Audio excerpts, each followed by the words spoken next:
Hi weavers, మీరు తరచూ డబ్బులు డ్రా చేసుకోవడానికి ఏటీఎం సెంటర్ల వద్దకు వెళ్తూ ఉంటారు. కానీ మీరు ఏటీఎం సెంటర్ల వద్ద వెళ్ళేటప్పుడు ఇలాంటి వ్యక్తులతో చాలా జాగ్రత్తగా ఉండాలి. ఇలాంటి వ్యక్తులు అంటే మోసగాలు కాదులేండి.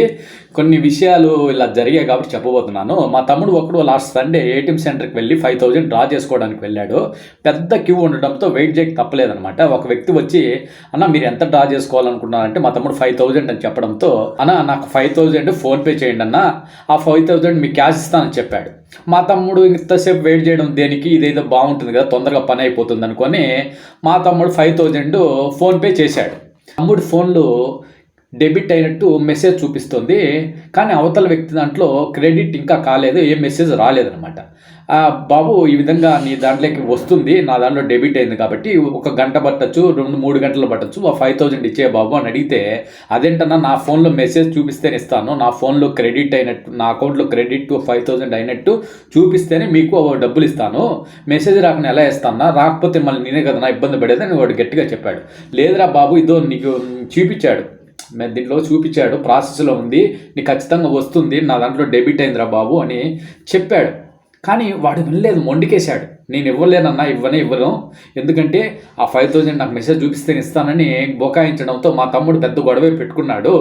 కానీ వాడు బాగా మొండివాడు కావడంతో ఇంకా మా తమ్ముడు చేసేది లేక, అయితే కాసేపు వెయిట్ చేయ, నాతో పాటు 1 గంట, 2 గంటలు, 3 గంటలు ఉండు, నీకు ఖచ్చితంగా నీ దాంట్లో క్రెడిట్ అవుతుందని చెప్పినా కూడా వాడు ఏంటంటే ఈ ఊరు వాడు కాదు, వాడు ఆల్రెడీ రైల్వే టికెట్స్ బుక్ చేసుకొని ఉన్నాడు.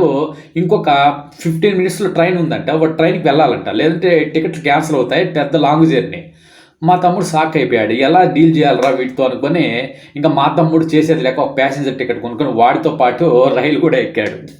రైలు అలా 100 కిలోమీటర్ల జర్నీ తర్వాత వాడికి క్రెడిట్ అయింది, డబ్బులు మెసేజ్ వచ్చింది ఫోన్లో, అన్న ఇప్పుడు వచ్చిందన్న మెసేజ్, ఏదో మీ 5,000 అని ఇచ్చాడు. ఇంకా మా తమ్ముడు చేసేది లేక మళ్ళీ తిరిగి ఆ రైలు అక్కడ ఎక్కడో స్టేషన్లో దిగి అక్కడి నుంచి మళ్ళా ఇంకో ట్రైన్ ఎక్కి మళ్ళా ఇంటికి ఊరికి వచ్చేసాడు. సో దీంతో మా వాడికి కూడా సుమారు ఒక 400-300 రూపాయలు పెద్ద లాస్ గురించి పక్కన పెడదాం. ఇలాంటి రిస్క్లన్నీ మనకు అవసరమా చెప్పండి? ఇప్పుడు ఏటీఎం సెంటర్ల వద్ద ఇలా వెళ్ళినప్పుడు చాలామంది మనల్ని అడుగుతుంటారు, అన్న మీకు డబ్బులు మేము ఇస్తాం, మా ఫోన్పే చేయండి. ఏటీఎం అంటే కొంతమంది చాలామంది ఆశపడతారు, ఏటీఎం దగ్గర ఎక్కువ జనాభా ఉందనుకోండి, అందువల్ల ఇలా అయితే మనకు భిన్న పని అయిపోతుంది అనుకొని వాళ్ళకి ఫోన్పేలో గూగుల్ పే చేయడం జరుగుతుంది. అవి కానీ పొరపాటున మన దాంట్లో డెబిట్ అయ్యి అతను క్రెడిట్ కాకపోతే అది 2-3 గంటలకు అవుతుంది. కానీ ఆ సమయం వరకు వాడు మన ఊరోడైతే ఈరోజు కాకపోయినా రేపైనా సెటిల్ చేసుకోవచ్చు. కొత్త వారితో ఎలా సెటిల్ చేసుకుంటాం? ఇలాంటివన్నీ మనము ముందు జాగ్రత్తగా ఆలోచించుకోవాలి. సో మీరు ఇలా ఏటీఎం సెంటర్ వాళ్ళు, ఇలాంటి వాళ్ళు ఎవరైనా ఎదురుపడితే మీకు తెలిసిన వారైతేనే ఇలా ఫోన్పే, గూగుల్ పే ట్రాన్సాక్షన్స్ పెట్టుకోండి, లేదంటే చాలా ఇబ్బందులు పడతారు. మళ్ళీ కొత్త వారైతే పెద్ద తలనొప్పి. అలా ఇన్స్టెంట్గా అతనికి డబ్బులు చేరిపోతే పర్వాలేదు, మన డబ్బులు మనకి ఇచ్చేస్తాడు. ఫెయిల్యూర్ అయితే అంటే ఎప్పుడో చేరేదానికి ఇప్పుడు ఇన్స్టెంట్గా చేరే తేడా ఉంటుంది కదా, వాడు ఒప్పుకోడు, వాడు వెయిట్ చేయడు, వాడు బయట ఊరు వాడైతే వెళ్ళిపోతాడు. సో మా తమ్ముళ్ళలాగా చాలామంది ఫేస్ చేస్తారు ఇలాంటి ప్రాబ్లమ్స్. అవకాశం ఉంది కాబట్టి ఇలా మీరు మోసపోకూడదని ఈ వీడియో చేస్తున్నాను. ఇన్ఫర్మేటివ్ అనిపిస్తే ప్రతి ఒక్కరికి షేర్ చేయండి. జై హింద్, జై భారత్.